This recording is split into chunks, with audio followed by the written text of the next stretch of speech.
Very good evening to all. Sergey ബുബുക്കയെ കുറിച്ച് കേട്ടിട്ടില്ലേ? പോൾ വാൾട്ടിൽ ലോകം കണ്ട അതിമാനുഷിക ജന്മം. സെർജി 35 തവണ വേൾഡ് റെക്കോർഡ് ഇട്ടിട്ടുണ്ട്. തന്നെ റെക്കോർഡുകൾ ഇങ്ങനെ ബ്രേക്ക് ചെയ്ത് 35 വേൾഡ് റെക്കോർഡ്സ്.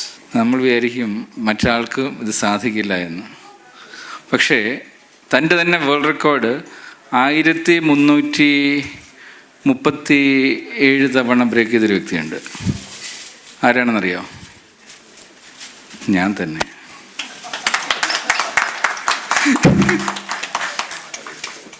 ഒരു 6 വർഷത്തിന് മുമ്പ് എനിക്കൊരു രോഗമുണ്ടായി.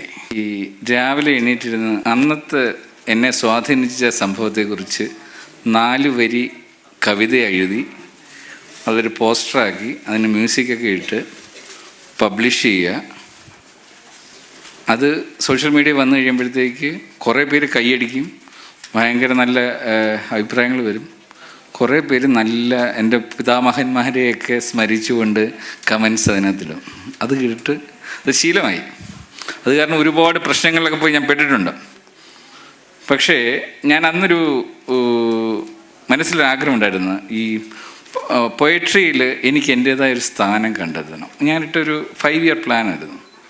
ഈ 5 വർഷത്തിനുള്ളിൽ ഒരു വേൾഡ് റെക്കോർഡിന് തുല്യമായ എന്തെങ്കിലും എനിക്ക് എൻ്റേതായ ഒരു കസേര ഞാൻ സൃഷ്ടിക്കണം. അങ്ങനെ 1000 തികച്ചപ്പോഴത്തേക്ക് വേൾഡ് റെക്കോർഡ് കിട്ടി. പക്ഷെ അപ്പോഴത്തേക്ക് ഇതൊരു ശീലമായി മാറി, പിന്നെ നിർത്താൻ പറ്റുന്നില്ല. അതിങ്ങനെ അനസ്യൂത നേരത്തെ പറഞ്ഞ പുഴ ഒഴുകുന്ന പോലെ ഇങ്ങനെ ഒഴുകി ഇന്ന് രാവിലെയും പബ്ലിഷ് ചെയ്തിട്ടുണ്ട്. അങ്ങനെ സെർജി ബുബുക്കയുടെ റെക്കോർഡും ബ്രേക്ക് ചെയ്തിരിക്കുകയാണ്. പക്ഷേ ഇതിനൊന്നും ഞാൻ പുറത്തുനിന്ന് വേറെ സമയമൊന്നും വാങ്ങിയിട്ടല്ല, സൂപ്പർ മാർക്കറ്റിൽ നിന്നും സമയം വാങ്ങിയിട്ടല്ല. നിങ്ങളെപ്പോലെ എനിക്കും 24 മണിക്കൂർ മാത്രമേ ഉള്ളൂ.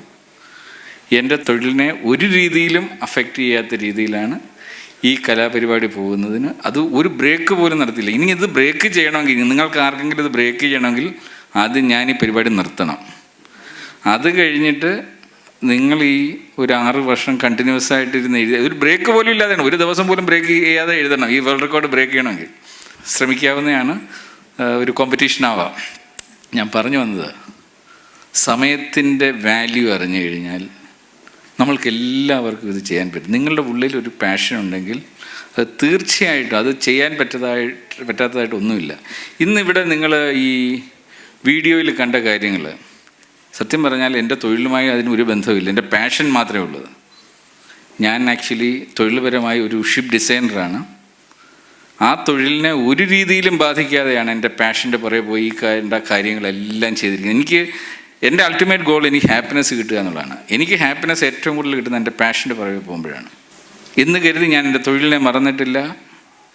Destiny took me to that profession. ഞാൻ എൻ്റെ ആഗ്രഹം കൊണ്ട് പോയതല്ല. എൻ്റെ ബ്രദർ നേവൽ ആർക്കിടെക്റ്റ് ആയിരുന്നു, അതുകൊണ്ട് ഞാൻ നേവൽ ആർക്കിടെക്റ്റായി. അത് ഇന്ന് എൻ്റെ ഉപജീവന മാർഗവുമാണ്. പക്ഷേ അതിൽ ആത്മാർത്ഥത കാണിച്ചുകൊണ്ട് ഇന്ന് വേൾഡിലെ നമ്പർ 1 ഡിസൈൻ ഫേമാണ്. ഏതാണ്ട് 29 കൺട്രീസിൽ ഞങ്ങൾക്ക് ഡിസൈൻ ഫേംസ് ഉണ്ട്. ഞങ്ങൾക്കൊരു ആ മേഖലയിൽ ഞങ്ങൾക്ക് കോമ്പറ്റീഷൻ തന്നെ ഉള്ളതായിട്ട് ഞങ്ങൾക്ക് തോന്നാറില്ല. അത്രയും ഉയരത്തിലേക്ക് എത്തിയിട്ടുണ്ട്. അത് മാത്രമല്ല, ഏതാണ്ട് 5 ഫീൽഡിൽ തൊഴിലുമായി ബന്ധപ്പെട്ട 5 ഫീൽഡിൽ വേൾഡ് നമ്പർ 1 ആയിട്ടുണ്ട്. എങ്ങനെ ഇത് സംഭവിച്ചെന്ന് ചോദിച്ചു കഴിഞ്ഞാൽ അതിന് ഉള്ള ടൂളാണ് എഫിസം എന്ന് പറഞ്ഞ് നിങ്ങൾക്ക് എല്ലാവർക്കും ഒരു സർക്കുലർ കിട്ടിക്കാണും. അതിനെക്കുറിച്ച് സംസാരിക്കുവാനാണ് മെയിനായിട്ട് ഇതിൻ്റെ ഓർഗനൈസേഴ്സ് എന്നോട് പറഞ്ഞത്.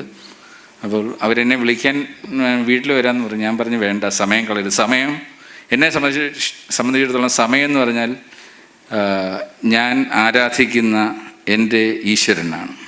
ഞാനൊരു ഗോഡ് ഫിയറിങ് പേഴ്സണാണ്, ഒരു റിലീജിയസ് പേഴ്സണല്ല. അഗ്നോയിസ്റ്റ് എന്ന് പറയും. അഗ്നോയിസ്റ്റിക് എന്ന് പറഞ്ഞാൽ ഒരു ഗോഡ് ഫിയറിങ്, ഈശ്വരനിൽ വിശ്വസിക്കും പക്ഷേ മതത്തിൽ വിശ്വസിക്കത്തില്ല. പക്ഷേ ഞാൻ അതിനകത്ത് ഈശ്വരനായി കണ്ടിരിക്കുന്നത് ഈ സമയത്തിനെയാണ്. സമയത്തിനെ ആരാധിക്കുമ്പോൾ അതിനൊരു വിഗ്രഹമായിട്ട് നമുക്ക് വെക്കണം. അതിന് ക്ലോക്സിനെയാണ് വെക്കാറുള്ളത്. സോ അതിന് ഞങ്ങളുടെ തൊഴിൽ മേഖലയിൽ പറയുന്നത് work is worship, time is the god and clocks are idols എന്നാണ്. അപ്പം നമ്മളെല്ലാം വിചാരിക്കും നമ്മുടെ ഈ റിലീജിയസ് ആവുന്ന സമയത്ത് നമ്മളൊക്കെ പറയും ഈശ്വരനാണ് നമ്മുടെ ഡെസ്റ്റിനി ഡിസൈഡ് ചെയ്യുന്നത്, destiny cannot be change. But ഞാൻ വിശ്വസിക്കുന്നത് ഡെസ്റ്റിനി ഈസ് ഡിസൈഡഡ് ബൈ അവർ കർമ്മ ആൻഡ് കർമ്മ ക്യാൻ ബി ഡിസൈൻഡ്.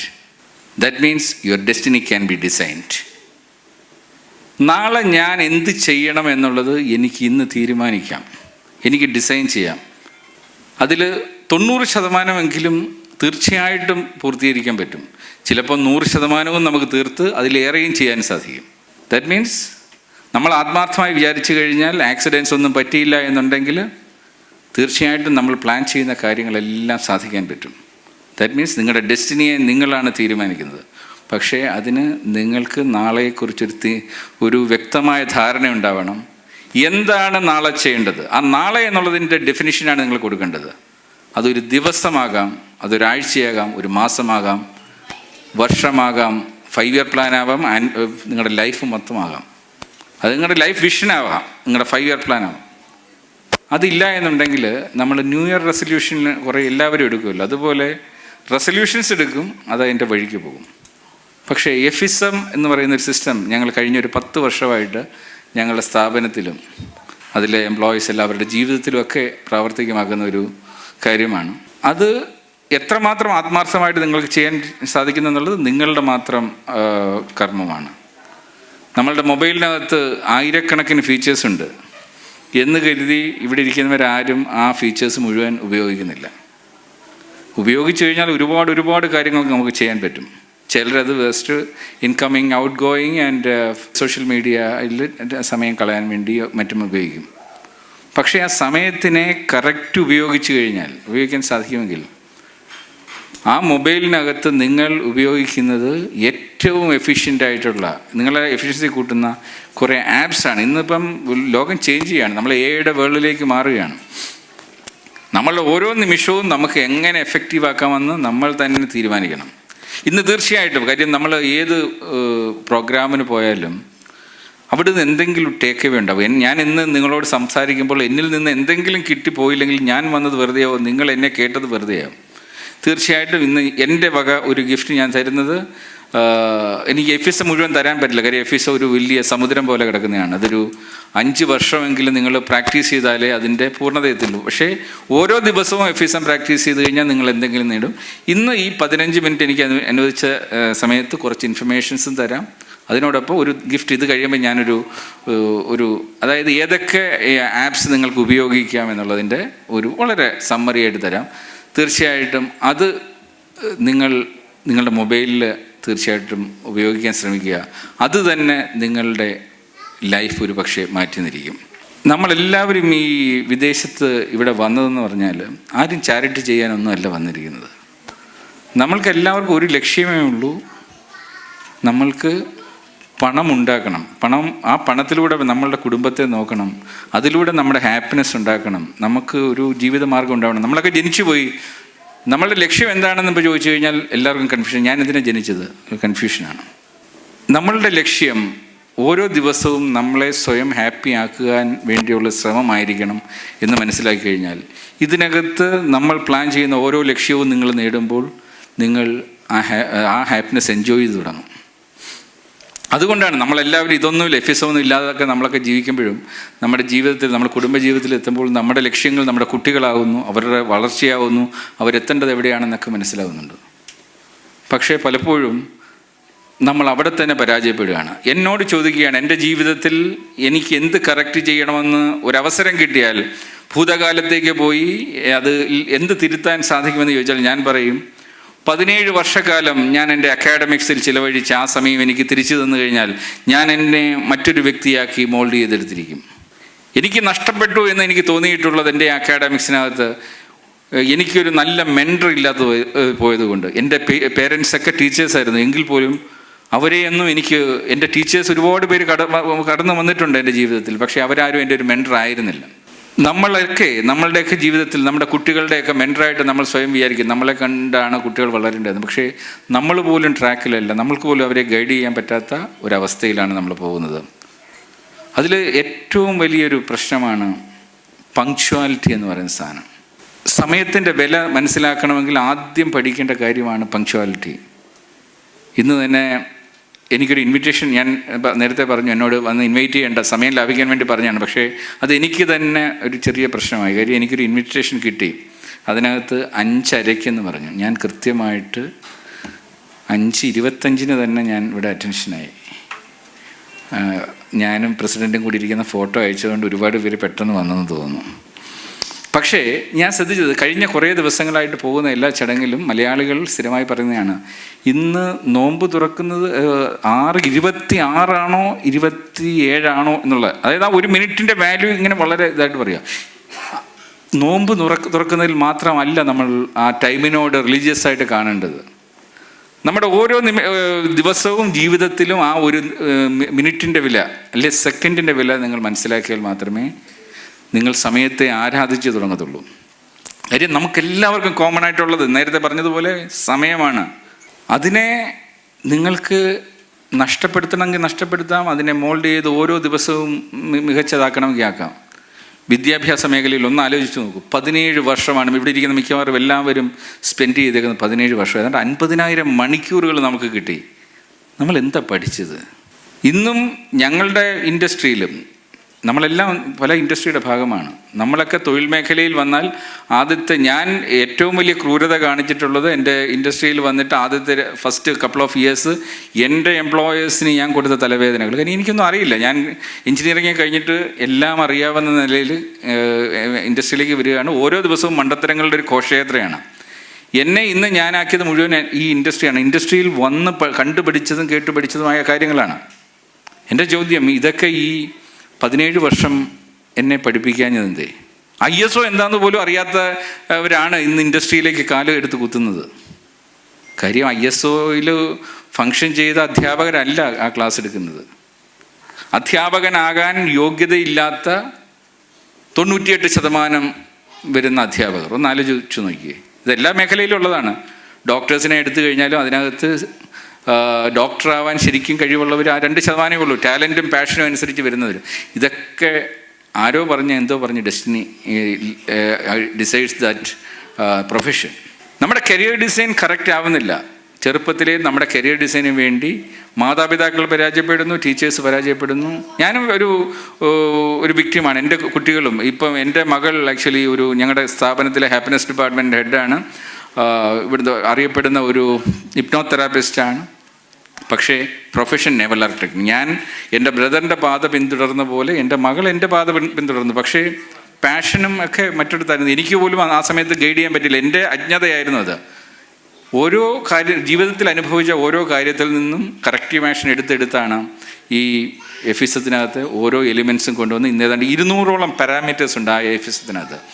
ഈ ഓരോ പാരാമീറ്റേഴ്സും നമ്മൾ അപ്ലൈ ചെയ്ത് പ്ലഗ് ചെയ്യുമ്പോൾ ഇതൊക്കെ നമ്മുടെ പ്രൊഫഷനകത്തുള്ള ഡ്രെയിൻ ഹോൾസാണ്. ഈ ഡ്രെയിൻ ഹോൾ അടയ്ക്കുമ്പോഴാണ് അത് പ്രോഫിറ്റായിട്ട് മാറുന്നത്. നമ്മുടെ എക്കണോമിക് ബക്കറ്റിനകത്ത് ഓരോ ഹോൾസ് നമ്മൾ അടയ്ക്കുമ്പോൾ അത് പ്രോഫിറ്റ് ആവുന്ന പോലെയാണ് ഈ എഫിഷ്യൻസി ഡ്രെയിൻ ഹോൾസ് അടയ്ക്കുന്നത്.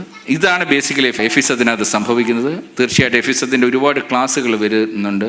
തീർച്ചയായിട്ടും അതിൻ്റെ ബേസിക് ക്ലാസ്സുകളൊക്കെ നിങ്ങൾക്ക് അയച്ചു തരാം. അത് തീർച്ചയായിട്ടും ജീവിതത്തിൽ പ്രാവർത്തികമാക്കാൻ ശ്രമിക്കുക. അതിൽ നമ്മൾ മനസ്സിലാക്കുക, നമ്മൾ ഇവിടെയൊക്കെ വന്നത് പണത്തിന് വേണ്ടി വന്നെങ്കിൽ നമ്മുടെ തൊഴിൽ ഒന്നെങ്കിൽ നിങ്ങൾ എംപ്ലോയർ ആവാം, നിങ്ങൾ എംപ്ലോയി ആവാം.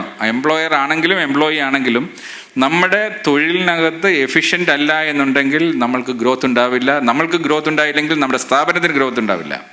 ഇതെല്ലാത്തിനും ഈവൻ ഒന്നാലോചിച്ച് നോക്കി, UAE എല്ലാ സ്ഥാപനങ്ങളും നഷ്ടത്തിലാണെങ്കിൽ UAE വളരുമോ? ഇല്ലല്ലോ. അപ്പം രാജ്യത്തിൻ്റെ തന്നെ വളർച്ച ഒരു ഇൻഡിവിജ്വലിൽ നിന്നും, ആ കുടുംബത്തിൽ നിന്നും, ആ സ്ഥാപനത്തിൽ നിന്നും ഒടുവിൽ ആ രാഷ്ട്രത്തിൻ്റെ വളർച്ചയിലേക്ക് മാറുമ്പോൾ നമ്മൾ ആദ്യം മനസ്സിലാക്കേണ്ടത് ഒരു ഇൻഡിവിജ്വലിൽ നിന്ന് തുടങ്ങേണ്ട യാത്രയാണ്. എഫിഷ്യൻസി വരേണ്ടത് ആ ഇൻഡിവിജ്വലിലാണ്. ആ എഫിഷ്യൻസിയുടെ തുടക്കം സമയത്തിൽ നിന്നാണ് നമ്മൾ തുടങ്ങേണ്ടത്. അതുകൊണ്ട് ഇന്ന് ഇവിടെ നിന്ന് പോകുമ്പോൾ മനസ്സിൽ കുറിക്കുക, നാളെ മുതലെങ്കിലും. കാര്യം നിങ്ങളെ കണ്ടാണ് നിങ്ങളുടെ കുട്ടികൾ വളരുന്നത്. നമ്മൾ 5:30 പ്രോഗ്രാമിന് 6:30 വരുന്നതെങ്കിൽ അത് കണ്ടുപഠിക്കുന്ന കുട്ടികളും ആ വഴിക്കായിരിക്കും പോകുന്നത്. എനിക്ക് പലപ്പോഴും പല ഇൻവിറ്റേഷൻസും വന്നിട്ട് എനിക്ക് പ്രത്യേകം കുറിപ്പുണ്ടാവും, താങ്കളുടെ സമയം ഇതാണെന്ന്. കാര്യം പറയുന്ന സമയത്തിന് കൃത്യമായിട്ട് പോകും. എനിക്കത് പോകേണ്ട കാര്യമൊന്നുമില്ല. പക്ഷേ അത് ഒരു കൾച്ചറായി മാറിപ്പോയി. ഒരിക്കലും എനിക്ക് അതിൽ നിന്ന് മാറാൻ പറ്റില്ല. അതുപോലെ നമ്മൾ സയൻറ്റിഫിക്കലി പറയുന്നത് 22 ദിവസം നമ്മളൊരു കാര്യം തുടർച്ചയായി ചെയ്തു കഴിഞ്ഞാൽ അത് നമ്മുടെ ശീലമായി മാറുമെന്നാണ്. നിങ്ങൾ തീർച്ചയായിട്ടും 1 മാസം ഇത് ജീവിതത്തിൽ പ്രാവർത്തികമാക്കുക. അത് പക്ഷേ തുടങ്ങണമെങ്കിൽ ഒരു ദിവസത്തിൽ നിന്നാണ്. അത് നാളെ തന്നെ തുടങ്ങുക. ഏത് കാര്യത്തിനും ഒരു സമയം പറഞ്ഞാൽ കൃത്യസമയം, 1 മിനിറ്റ് പോലും വൈകാതെ ചെയ്യുക. അത് നിങ്ങളുടെ തൊഴിൽ എല്ലാ ഇടവും റിഫ്ലക്റ്റ് ചെയ്യും. അതുതന്നെയായിരിക്കും നിങ്ങളുടെ തൊഴിലിൻ്റെ ഏറ്റവും വലിയ അപ്പർ ഹാൻഡായിട്ട് നിങ്ങളെ കൊണ്ടുപോകുന്നത്. ഒന്ന് ആലോചിക്കുക, നിങ്ങളുടെ കോമ്പറ്റേറ്ററുമായി കമ്പയർ ചെയ്യുമ്പോൾ നിങ്ങളുടെ ക്ലയൻറ്റ് അവരുടെ മുന്നിൽ 2 കൊട്ടേഷൻസ് വരികയാണ്, 2 കമ്പനികളുടെ വരികയാണ്. ഒരു കമ്പനിയെക്കുറിച്ച് ആ ക്ലയൻറ്റിന് വ്യക്തമായ ധാരണയുണ്ട്. ഈ ക്ലയൻറ്റിന് കൊടുത്തു കഴിഞ്ഞാൽ കൃത്യസമയത്തിന് അവർ തൊഴിലിന് വരും, തൊഴിൽ ചെയ്ത് തീർക്കും, റിപ്പോർട്ട് കിട്ടുമെന്ന് പറഞ്ഞാൽ അവരുടെ റേറ്റ് ചിലപ്പോൾ 1% 2% കൂടിയാലും അവർക്ക് തന്നെ കൊടുക്കത്തുള്ളൂ. കാര്യം സമയത്തിൻ്റെ വാല്യൂ എന്താണെന്നുള്ള ക്ലയൻറ്റിന് അറിയാം. ലേറ്റായി കഴിഞ്ഞാൽ അത് വലിയൊരു കോമ്പൻസേഷനിലേക്ക് ചിലപ്പോൾ പോകുന്ന കേസാണ്. അതുകൊണ്ട് കുട്ടികൾക്ക് കൊടുക്കേണ്ട പാഠം പങ്ക്ച്വാലിറ്റി. അതിന് വേണ്ടി ആദ്യം ചെയ്യേണ്ടത് നിങ്ങൾ പങ്ക്ച്വലാവുക, അവിടുന്ന് യാത്ര തുടങ്ങുക. രണ്ടാമത് ഞാൻ നേരത്തെ പറഞ്ഞ ഗിഫ്റ്റ്, അത് ഒരു ടേക്ക് അവേ ആയിട്ട് എടുക്കുക. അടുത്തത് കുട്ടികളുടെ കരിയർ ഡിസൈൻ. നമുക്ക് ഇനി തിരുത്താൻ പറ്റത്തില്ല. ഇനി നമുക്ക് ടൈം മെഷീനൊന്നും ഇല്ല. തിരിച്ചു പോയി നമ്മളുടെ ജീവിതത്തിൽ നഷ്ടപ്പെട്ട 17 വർഷം തിരിച്ചു പിടിക്കുവാൻ നമുക്ക് സമയം ഇല്ല. പക്ഷേ നമ്മളുടെ കുട്ടികളുടെ സമയം നമ്മുടെ കയ്യിരിക്കുകയാണ്. നമ്മൾ പറയുന്ന പോലെ അതിനെ മാറ്റാൻ പറ്റും. ആ 17 വർഷം ദയവ് ചെയ്ത് അവരെ വേസ്റ്റ് പ്രോഡക്ട്സ് ആയിട്ട് മാറ്റരുത്. കരിയർ ഡിസൈൻ എന്താണെന്ന് ഇന്നിപ്പം ChatGPTയോട് ചോദിച്ചാൽ അത് പറഞ്ഞു തരും എന്താണ് കൃത്യമായി കരിയർ ഡിസൈൻ എന്നുള്ളത്. അതിനുവേണ്ടി അവരെ വിടുക. അല്ലാതെ സ്കൂളിൽ പഠിച്ച സാധനം തന്നെ വീണ്ടും ട്യൂഷന് പഠിപ്പിക്കാൻ വേണ്ടി സമയം കളഞ്ഞ് ഇപ്പം ആവശ്യമില്ലാത്ത എന്തൊക്കെയോ A+B² ആപ്ലിക്കേഷൻ എന്താണെന്ന് അന്വേഷിച്ചെടുക്കാനാണ് ഞാനിപ്പോഴും. ഇതുപോലെ നടക്കുന്നവരാണ് ഇവിടെ ഇരിക്കുന്നവരെല്ലാം. ഇതൊന്നും അല്ല, ജീവിതത്തിൽ അറിഞ്ഞിരിക്കേണ്ട കുറേ കാര്യങ്ങളുണ്ട്. എൻ്റെ കുറേ പ്രഭാഷണങ്ങൾ ഇപ്പോൾ സോഷ്യൽ മീഡിയ ഉണ്ട്, അത് നിങ്ങൾ കേൾക്കുക സമയാവട്ടെ. ആ സമയത്ത് നിങ്ങൾക്ക് മനസ്സിലാവും. അഗളി സ്കൂളിൽ ഞങ്ങളൊരു റെവല്യൂഷൻ തുടങ്ങിയിട്ടുണ്ടൊരു എഡ്യൂക്കേഷൻ റെവല്യൂഷൻ. അത് ഞങ്ങളുടെ സ്ഥാപനത്തിൽ ഞങ്ങളുടെ എംപ്ലോയീസിൻ്റെ കുട്ടികളുടെ കരിയർ ഡിസൈൻ നടത്തുന്നുണ്ട്. അതൊക്കെ നിങ്ങൾക്ക് ഷെയർ ചെയ്യാം. അതും ഒരു ടേക്ക് അവേ ആയിട്ട് കൂട്ടുക. ഈ ഒരു ചടങ്ങിലേക്ക് വിളിച്ചതിന് നന്ദി പറഞ്ഞതിനോടൊപ്പം തന്നെ ഇതുപോലെ മനസ്സിലുള്ള കുറച്ച് കാര്യങ്ങൾ നിങ്ങൾക്ക് പകർന്നു തരാനും സാധിച്ചതിനുള്ള നന്ദി കൂടി അറിയിച്ചുകൊണ്ട് വിടവാങ്ങുന്നു. നന്ദി, നമസ്കാരം.